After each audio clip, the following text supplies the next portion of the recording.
Here are five more of the best homeschooling one-liners I know.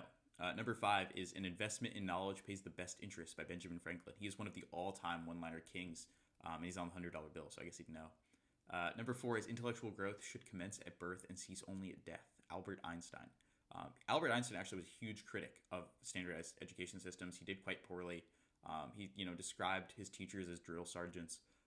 So he was a huge critic of standardized education. Number three is "For the things we have to learn before we can do them, we learn by doing them." Aristotle. Aristotle was, the center of his political thesis was about education. His belief was that education was the central facet of what being a human was. It was about developing your rationality. So, yeah. And he was the personal tutor to Alexander the Great. He personalized every aspect of his education, and he became Alexander the Great. Number two is "Education is the passport to the future, for tomorrow belongs to those who prepare for it today" by Malcolm X. This is one of my favorite quotes. I genuinely think that a world full of people who are get an education personalized to their goals and interests and become superhuman versions of themselves instead of sanded down into the mass as we do with our current education system.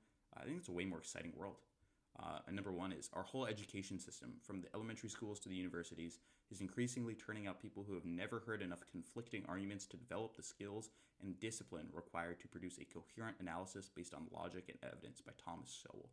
Thomas Sowell is an incredibly intelligent guy, one of my favorite thinkers. And fundamentally, I think it's absolutely essential that every education includes the ability to hear conflicting analysis and not just become part of a partisan camp, but to genuinely, intellectually, and logically think through all of these, have coherent objections, and come to your own opinion.